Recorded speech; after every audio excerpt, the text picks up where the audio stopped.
خب بریم چشمه رو نگاه. واقعا حس و حال آدم خوب میشه. نگاه ماشاءالله. آب و نگاه و هیچ توضیح هم کوچولو بده. درست کردن که بوزا اینا بیان آب بخورن دیگه. اینجا پرنده خیلی میاد، تیهو اینجا خیلی زیاده. فقط نگاه جای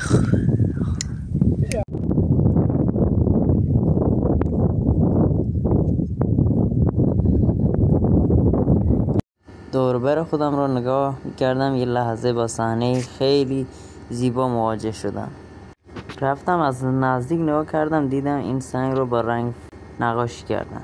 یعنی واقعا این صحنه برام جالب بود. غروبم شد دیگه. اینجا طبیعت رو نگاه که آدم حس و حالش عوض میشه. درخت داز که خیلی معروفه. فکر کنم فصل میوهش میرسه. کلیپی براتون میذاریم که فصل میوهش خیلی خوشمزه است. خیلی بریم اینجا یه صخره هست. بریم صخره رو نگاه. به نظرتون آیا میشه بدون تناب بدون هیچی را بالاش بریم جلوتر میشه؟ خب اینه انشالله به زودی چالشو میذاریم. خیلی نگاه چالشو اینجا این هم از پنیر هستش. خیلی خوشمزه است. خیلی عالی. خیلی خب دیگه غروب شد. یه کم کم بریم به سمت روستا. این کلیپ ارسلان بزنن حرکت نگاه. ماشاءالله بچه شیطون. ارسلان میخواد بره بالا.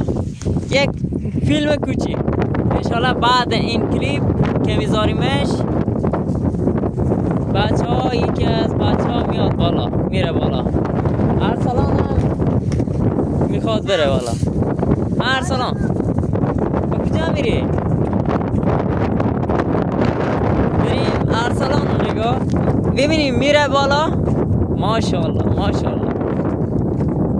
نگاه صخره نوردی شو. ماشاءالله نگاه میره. نگاه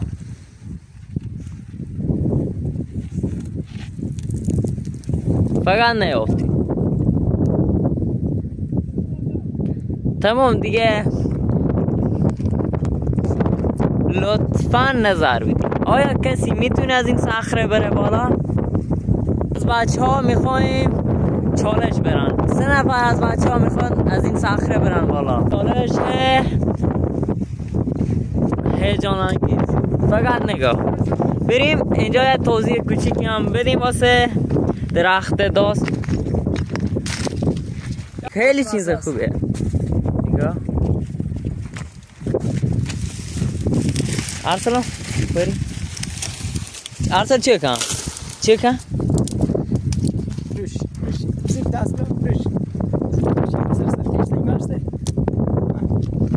نگاه این مغزشه. بگیری؟ مشکلی نیست، چیز طبیعیه. نگاه این مغزشه. خیلی چیز خوبیه. خیلی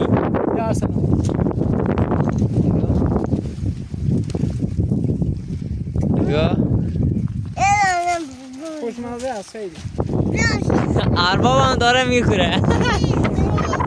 چیه کن؟ اصل الان اصل نگاه واقعا طبیعت رو نگاه. بچه ها این صخره. خب دیگه راه افتادیم که بریم به سمت خونه. نگاه این همه درخت داز. این همه فقط غروب رو نگاه.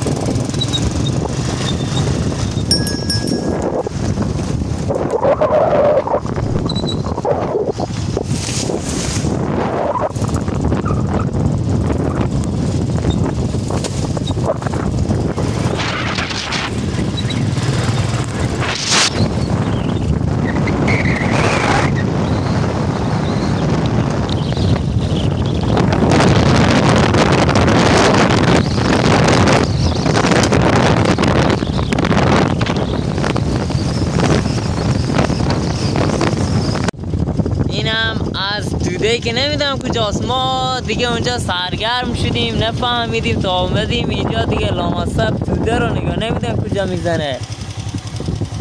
غروب هم نگاه. اصلا امروز ملس بوده ملس. نگاه خدا طبیعت رو نگاه.